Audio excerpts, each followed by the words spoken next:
The moment we hear the name Jane Eyre, a familiar cultural script plays automatically.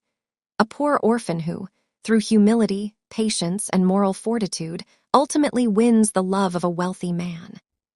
For generations, this novel has been read as a beautiful fable about female virtue, suffering that is, in the end, duly rewarded. But strip away the romantic gloss and read Charlotte Bronte's text closely, and something else comes into focus entirely. This is not a story about patience being repaid. It's the opposite. It's one of the most powerful novels ever written about psychological survival and the fight to remain yourself in a world that demands a woman's total self-erasure.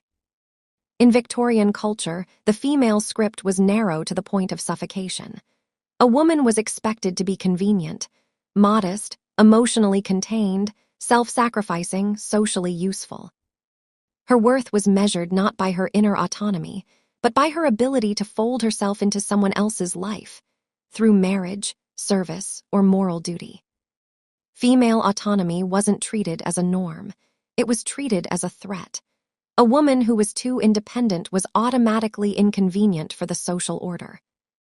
Which is why the novel's central conflict runs far deeper than its love story. On one side, to survive, to have a home, security, a place in the world, Jane must comply.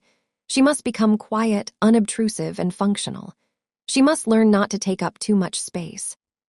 On the other, to preserve her psyche and not disappear as a person, she must constantly resist. She must defend her boundaries, her right to her own feelings, and her right not to dissolve into other people's expectations. In this sense, Jane Eyre is one of the most radical heroines of her era. Jane Eyre is not a story about love rescuing a poor girl. It's a story about a girl who builds impenetrable personal boundaries in the face of forces that demand her total sacrifice. She is willing to care for people, but only by her own free choice, not because society expects it of her. In this series, we'll examine the novel through the lenses of psychology, Jungian analysis, and the theory of internal conflict. We begin with this first installment, a detailed look at how that iron character was forged. How a crushed child, denied every possibility of autonomy, grew into a woman who could say, at the end, with complete certainty, "I am my own mistress." Jane's early life at Gateshead is a perfect case study in how an environment attempts to destroy a personality before it has fully formed. In the 19th century, children were not recognized as people. They were objects of discipline. They were expected to display adult-level morality and self-control, while being granted none of the autonomy that might have made such self-control meaningful.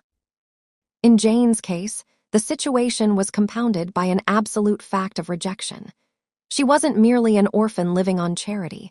She was the target of Mrs. Reed's deep, personal animosity.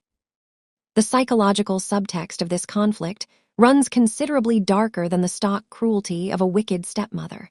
For Mrs. Reed, Jane was a living reminder of a dead man's will imposed on her against her wishes. Caring for the girl had never been her choice. It was an obligation she experienced, year after year, as a kind of humiliation. Left to herself, she would have turned Jane out the day her husband died. But the paradox was that she was desperate to appear to herself and to the world as a righteous, pious Christian woman. Unable to face her own cruelty, Mrs. Reed reframes her abuse as discipline. Jane is declared a wicked, ungrateful child, and from that point on, any harshness directed at her can be presented as a moral duty. This is precisely why one of the most terrifying moments for Mrs. Reed comes not when Jane is disobedient, but when Jane begins to speak the truth out loud. After one humiliation too many, Jane tells her aunt directly. She will tell everyone how she has really been treated. In that moment, the child instinctively finds Mrs. Reed's greatest vulnerability, the fear of exposure. Because her power rests not only on cruelty, but on the image of the virtuous, charitable woman. In Victorian society, reputation was a form of social currency, and the threat of public unmasking registers for Mrs. Reed as something close to annihilation. Her hatred runs so deep that even on her deathbed, tormented by the fear of hellfire, she feels no remorse. She confesses her great act of revenge, concealing Jane's wealthy uncle, without a trace of regret. To the last uncertain whether she should have demeaned her pride by confessing it all to the woman she could never break. It is within this suffocating atmosphere that the defining event of Jane's development occurs. The breaking point comes during a confrontation with her cousin John Reed, who had spent years tormenting her with complete impunity. When he hurls a heavy book at her and she cuts her head against the door frame, something fundamental shifts. Physical pain overrides fear. Rage breaks through, and Jane, for the first time in her life, physically fights back against the person she was most afraid of. In terms of internal conflict theory, this outburst is a point of no return. Jane's boundaries are not born from philosophical reflection. They are born from pure survival instinct. Her psyche understands. If she doesn't strike back now, she will be destroyed. It is this raw, ungovernable anger that saves her identity. Not virtue, not submission, not compliance, but her refusal to internally accept the violence being done to her. Had she stayed silent and obeyed, there would simply be no Jane Eyre as an autonomous subject in anything that follows. The system's response to this rebellion is the Red Room, the chamber where her uncle died, into which Jane is locked as punishment. The psychological weight of this scene is routinely reduced to a child's fear of ghosts, but what happens there is far more profound, a genuine existential reckoning. Sealed inside that cold, uninhabited room, Jane comes face to face with the actual architecture of her world. Her aunt hates her. Her cousin harms her. The servants regard her as a hanger-on with fewer rights than the paid staff. The confinement crystallizes a terrible clarity. There is no one to rely on, and no external justice is coming. It is in the Red Room that Jane Eyre's central psychological principle is born. If the external world cannot provide you with safety, dignity, and justice, you will have to build those things inside yourself. From this point on, her inner autonomy is no longer a personality trait. It is a survival strategy. Where Gateshead confronted Jane with overt violence, Lowood offers something more insidious: the depersonalized discipline of an institution wearing the face of morality and religion. At its head stands Mr. Brocklehurst, a textbook Victorian religious sadist and consummate hypocrite. He orders the girls' curls cut off, exposes them to cold and near starvation for the good of their souls, while his own family wants for nothing, and issues Miss Temple a severe reprimand for daring to give hungry children bread and cheese. Arriving in this gray, rigidly regulated world, 10-year-old Jane instinctively adopts a strategy of camouflage. She tries to blend in. Poor, friendless, and entirely dependent on the institution, she has no realistic avenue for open rebellion. This is where Jane begins to develop her persona, the social mask required for survival among people. She learns to be outwardly compliant, disciplined, and manageable. She accepts the rules of the game, the diligent, quiet, conscientious student. But here is what's critical. Jane doesn't break under the system. She learns to exist within it without surrendering her core. At Lowood, she makes a foundational discovery. The institution can control her actions, her hair, and her diet, but it is powerless over her inner world.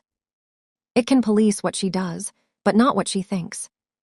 She can observe the teacher's hypocrisy, analyze the injustice around her, form her own judgments, and no one will know any of it until she chooses to speak. This is a pivotal stage of psychological maturation, the capacity to trust your own perception rather than the labels others assign you. At Gateshead, the label was dreadful child. At Lowood, she quietly refuses to internalize it. This mental autonomy is thrown into sharp relief by the contrast with Helen Burns. Helen is Jane's first deep attachment, a brilliantly intelligent girl who has chosen the path of absolute Christian forgiveness. Helen's stoicism reads as spirituality, but psychologically it functions, in large part, as an adaptation to powerlessness. If you cannot change your circumstances, you can at least convince yourself that suffering has higher meaning. But for Jane, this path is fundamentally alien. Where Helen constructs justifications for her teacher's cruelty, effectively losing contact with her own genuine feelings, Jane states her position with startling directness. When we are struck at without a reason, we should strike back again very hard, so hard as to teach the person who struck us never to do it again. Jane grasps something that the adults around her prefer not to acknowledge. Endless endurance doesn't diminish violence. It emboldens the aggressor. Her famous answer to Brocklehurst's question about how to avoid hell, "I must keep in good health and not die," is not simply childhood impudence. It's a refusal to play on someone else's field of metaphysical terror. While Helen chooses transcendence, Jane chooses a concrete, earthly plan. Stay alive, preserve her autonomy, and develop. The person who does most to strengthen that inner resolve is Miss Temple, who becomes, in every meaningful sense, Jane's first significant other. When Brocklehurst publicly defames Jane, declaring her a liar before the entire school, Jane does not explode with fury the way she did with Mrs. Reed. And this is where we can see how much she has changed. At Gateshead, her resistance was impulsive and reactive. At Lowood, it becomes deliberate. Instead of an outburst, she offers Miss Temple a controlled, emotionally stripped-down account of her life, one that a summoned doctor later corroborates. What Miss Temple does next is a quietly therapeutic act. She gives Jane clear, honest rules of engagement. Her words, "We shall think you what you prove yourself to be, my child," reveal a world where respect can be earned through actual conduct, where the field is legible and fair. Miss Temple gives her warmth and validates her intellectual growth. It is no coincidence that Jane chooses to leave Lowood precisely when Miss Temple marries and departs. By that point, Jane has something she never had at Gateshead, an internal structure. She has learned to think independently, to withstand environmental pressure, and to distinguish between outward compliance and inner consent. Now she must face a far more difficult test, not institutional violence, but the temptation to dissolve in love. Leaving Lowood, Jane arrives at Thornfield, a space that offers, for the first time in her life, something approaching stability. Her persona is now sufficiently formed. She steps into the governess role with composure and assurance. Her conditions improve markedly. She genuinely likes both Mrs. Fairfax and little Adele, and the atmosphere at Thornfield feels more humane than anything she has previously known. But even here, Jane's inner rebel makes itself felt. She reflects explicitly on the fact that women need action, engagement, and scope for their abilities just as much as men do. A thought that, for a Victorian heroine, borders on the revolutionary. She senses that society demands women's quietude not because it is natural, but because it is convenient for the system. Thornfield's orderly life is a relief, but it is still a cage, and Jane already feels its walls. Into this inner readiness for motion and resistance steps the master of the house, Edward Rochester. Their first meeting on the fog-shrouded road symbolically establishes the entire dynamic that follows. Contact begins not with Jane curtsying to her employer, but with his fall. Rochester is physically vulnerable. Jane is in her element, acting, helping, doing. But the more important psychological detail is this: his roughness paradoxically liberates her. She admits it herself. Had she encountered a handsome, polished, conventionally charming gentleman, she would have instantly felt her own inadequacy and retreated. Conventional male beauty and social perfection would have automatically triggered in her a sense of distance and insignificance. Rochester's surly abruptness, his irritable tone, his utter lack of social performance, all of this releases her from the pressure to perform in return. His manner effectively cancels the rules of the Victorian spectacle, which is why, in his company, Jane unexpectedly relaxes. She stops playing the ideal persona, in both the ordinary and the Jungian sense. His stubborn roughness creates a space where she doesn't have to be impeccable. Their conversations become an intellectual back and forth in which Jane, for the first time, feels not like a function but like a genuine interlocutor. For Rochester, this becomes something close to an obsession. Exhausted by pretense, manipulation, and the transactional nature of his social world, he is genuinely undone by her directness. Jane says what she actually thinks rather than what is expected of her. And for a man who has spent decades navigating emotional dealings and social performance, this is nearly exotic. Which is precisely why her famous "no," when asked whether she finds him handsome, does not offend him. It confirms that she is not trying to please him. But here a critical psychological asymmetry emerges. Jane believes that her composure gives her the upper hand in these exchanges. This is the illusion of inexperience. The gap between them is enormous, in age, in worldly knowledge, in emotional sophistication. Rochester understands the dynamic perfectly. He enjoys the game, encourages her boldness, teases and unsettles her, and studies her carefully, testing whether this girl is truly as inwardly autonomous as she appears. Jane, meanwhile, understands almost nothing of what is happening to her. She has never encountered anything like this kind of emotional engagement before, and she doesn't realize that she is being drawn, gradually and irresistibly, into a deeply dangerous psychological dependency. It is at Thornfield that Jane first comes face to face with her shadow. If Lowood helped her construct her persona, the disciplined, rational, morally grounded face she shows the world, Rochester begins shaking loose everything she has suppressed: jealousy, desire, rage, possessiveness, emotional turbulence. His behavior systematically dismantles her equilibrium. The Blanche Ingram episode is particularly instructive. Rochester deliberately orchestrates an emotional roller coaster, performing engagement to another woman, engineering Jane's humiliation and jealousy, then abruptly pulling her close again. A more experienced person would have recognized these tactics immediately. For Jane, it is an emotional storm she is entirely unprepared to navigate. The fortune-teller scene is even more unsettling. It reads almost as a psychological experiment. Unable to tolerate direct vulnerability, Rochester attempts to extract a confession of her feelings by means of a costume and performance. Instead of honest conversation, he engineers a theatrical provocation. This is why their relationship cannot be read as a healthy romantic bond. It is a collision between two traumatized people, each trying to resolve their own internal conflict through the other. In Jungian terms, the figure of Bertha Mason is indispensable. Bertha is not merely the madwoman in the attic. She is the literal embodiment of Jane's repressed shadow. Everything Victorian morality demands be suppressed: rage, sexuality, chaos, destructive impulse, emotional ungoverning. Bertha is what Jane could have become had her own anger and passion completely broken through the system of self-control she has spent her whole life constructing.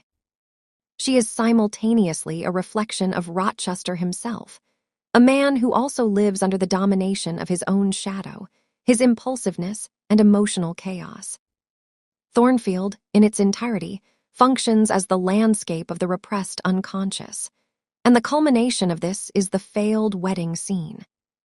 When the truth is exposed, Rochester finally drops his mask entirely and speaks in the only language of love he knows.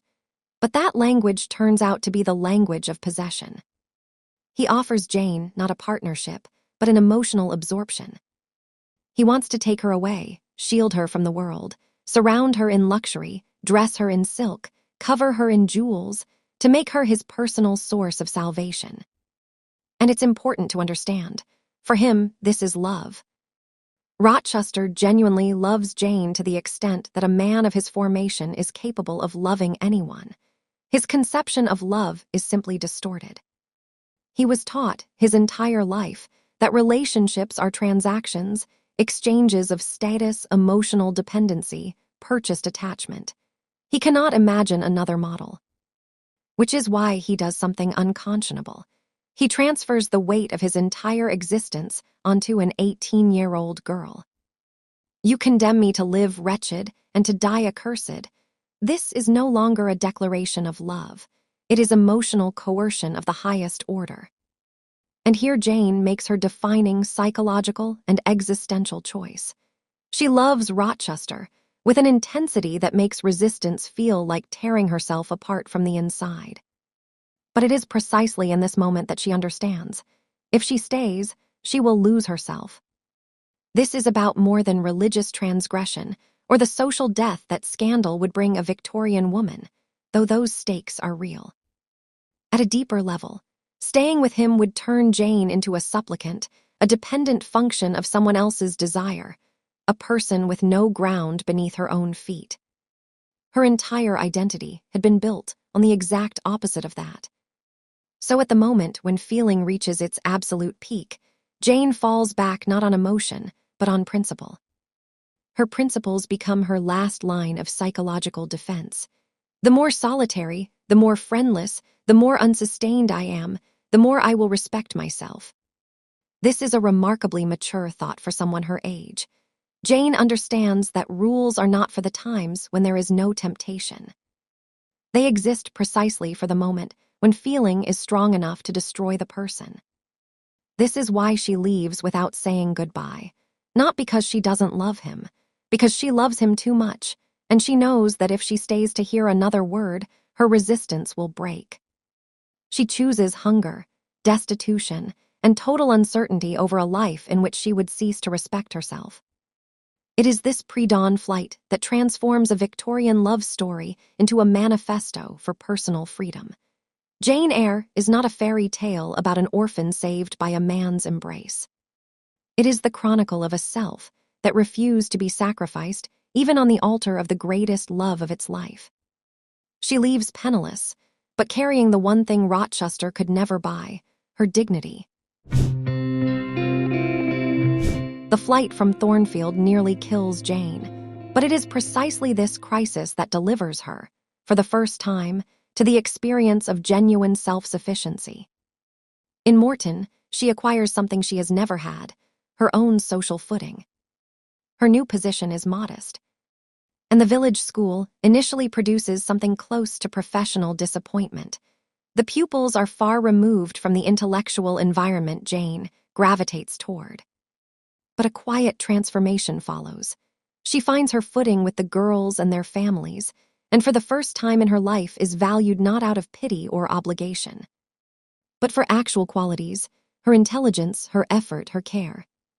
She has her own home, small, unpretentious, but hers.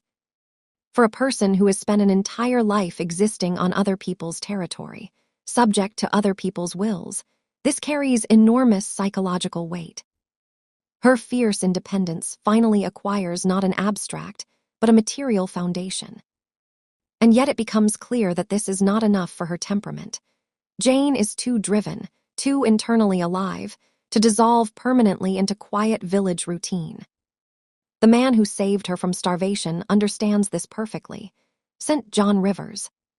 St. John is Rochester's near-perfect mirror opposite, where Edward embodied chaos, passion, emotional excess, and the living texture of the human shadow. St. John represents absolute control, glacial rationalism, and the total suppression of feeling.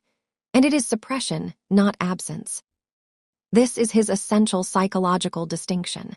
He is not free from emotion. He wages continuous internal war against it. In a certain sense, this is just another form of destructive ego. Where Rochester was a man torn between passion, guilt, and the desperate hunger for love, St. John consciously amputates everything human in himself in service of an idea. He renounces his feelings for Rosamond Oliver, not because he is incapable of love, but because love interferes with his grandiose self-image as a great missionary. His religiosity begins to look less like faith and more like compulsion. This is why he produces such a profoundly unsettling impression. There is almost no living emotional responsiveness to other people left in him. Jane registers this most clearly in small domestic moments. when she receives her inheritance and throws herself with almost feverish joy into making Moor House a real home, creating warmth and comfort for Diana and Mary. St. John's response is open contempt. His remark that earthly life is not for enjoyment, not for rest, perfectly illuminates the fundamental chasm between them. For him, service means the renunciation of the human. For Jane, service has always meant the care of the human. This matters enormously. Jane has spent her entire life starved of home, family, and any sense of belonging. Moor House is not simply a domestic space for her. It is her first experience of genuine close relationships, without humiliation or dependency. She is assembling her life piece by piece, and for the first time closing the basic needs she has always lacked: safety, acceptance, emotional warmth. St. John simply cannot comprehend this. He has never experienced such deprivation himself. Their conflict is therefore far deeper than a simple romantic mismatch. St. John quickly begins to regard Jane not as a person, but as an ideally suited instrument for his mission. His list of the qualities he values in her is almost chilling in its clinical detachment. Obedient, diligent, faithful, courageous, heroic. This is not the language of love. It is the language of performance review.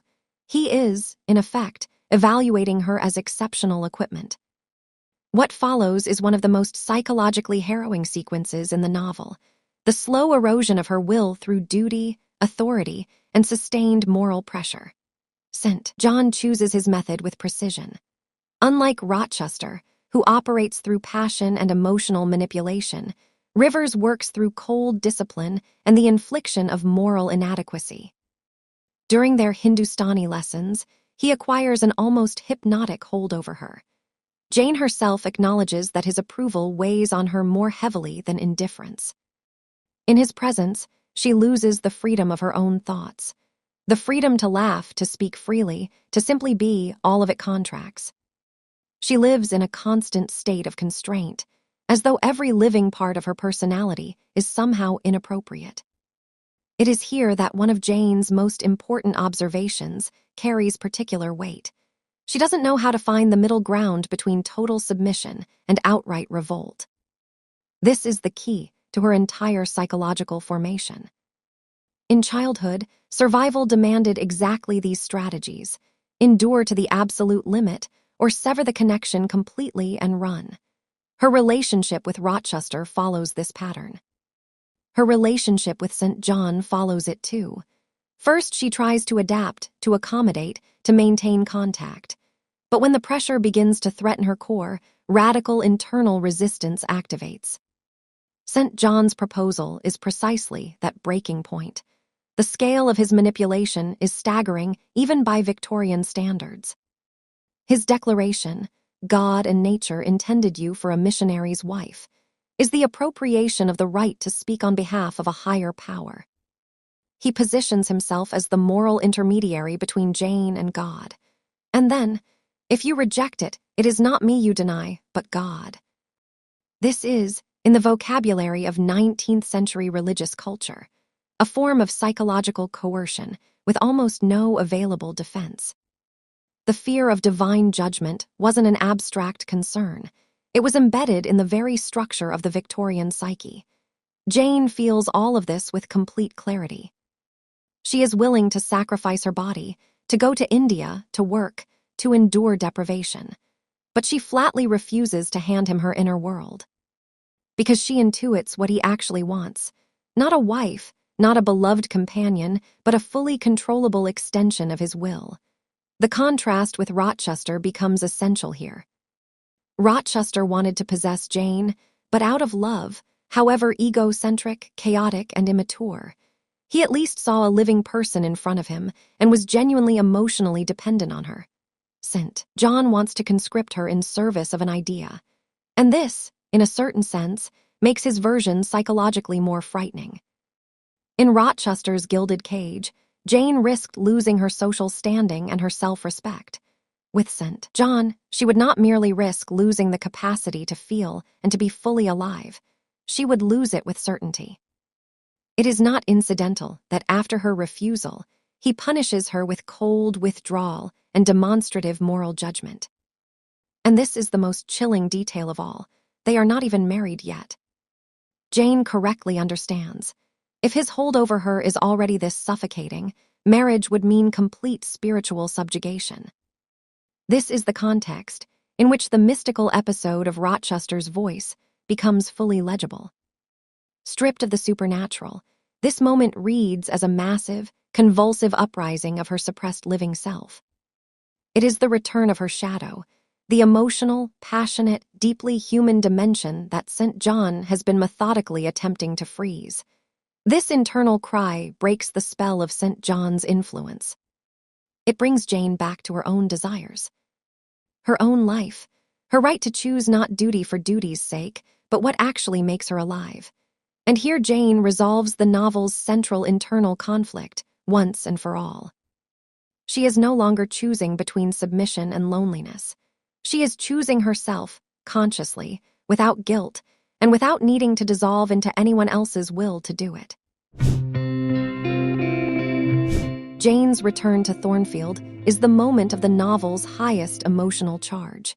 She rides back not out of pity, and not because she has heard about the catastrophe. She returns to the man she loves, expecting to find the old Thornfield and to try, on different terms, to build something real. The encounter with the ruin is therefore a genuine shock. The hall has been destroyed, and not recently. Knowing neither whether Rochester is alive nor what has become of him, Jane seeks out former servants before she finally learns the truth.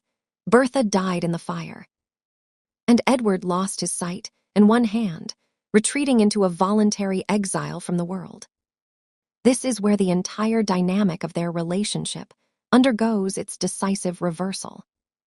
When Jane left Thornfield, Rochester was demanding the impossible, asking an 18-year-old girl to be the foundation of his existence, offloading onto her the responsibility for his happiness, his internal chaos, his emotional survival. His love was genuine, but it was also deeply egocentric. He did not simply want to be loved. He wanted Jane to be the solution to his life. At Ferndean, the situation is inverted completely. The fire has stripped Rochester of everything that enabled his control: social power, physical command, psychological dominance. He can no longer govern the space around him. And it is precisely this loss that creates, for the first time, the possibility of genuine closeness without suppression. What is crucial is that Jane now helps him not out of duty, and not because she depends on him. It is the opposite. For the first time in her life, she is free to care for someone of her own volition. This is not the role of petitioner, governess, or emotional rescue worker. This is her own choice. The inheritance plays an enormous role here. Jane's declaration, "I am my own mistress," is one of the novel's most important lines, because the £5,000 don't merely improve her material circumstances. They dismantle the entire foundation of their former inequality. The class and financial gulf that once made Jane psychologically vulnerable beside Rochester simply ceases to exist. She comes to him now not as a penniless governess without prospects, but as an independent woman with her own capital, her own family, her own ground to stand on. Brontë thereby constructs something extraordinary and essentially unprecedented in Victorian literature. Only after the man's power has been broken do the terms of the relationship become safe for the woman. And Rochester himself has changed. Before the fire, he was perpetually attempting to dominate Jane's emotional reality, manipulating, testing her feelings, provoking jealousy, trying to literally install her in his life as a source of salvation. At Ferndean, almost none of this remains. Suffering and loss have made him a far humbler person. For the first time, he begins to experience love not as something he is owed, but as something that might be given or might not, which is why the reunion scene is constructed with such precision. Jane does not rush to him as a self-sacrificing heroine. She plays with him, almost a mirror image of the game of teasing and emotional jousting that Rochester himself once ran. But the balance of power is completely different now. Jane is no longer an inexperienced girl at sea. She understands exactly what she is doing, holds the reins of the situation, and does not lose herself in the emotional current. And she does not use her new position for humiliation or revenge. She seems instead to bring Rochester back to life through lightness, humor, and the sensation of movement. Even her mentions of St. John are not an attempt to weaponize jealousy. They are a quiet way of making one thing clear. I had a choice. Other men wanted me, but I am here because I want to be.